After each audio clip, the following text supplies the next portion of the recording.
कसा वारीचा घेतला पावलांनी आव्हा वाळवंटी तुझी सावली गळा भेट घेण्या विनेची निघाली तुझ्या नाम घोषात इंद्रायणी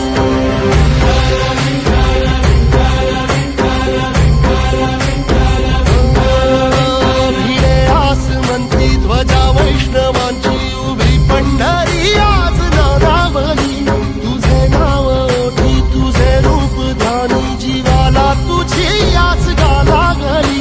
जरी बाप साऱ्या जगाचा परी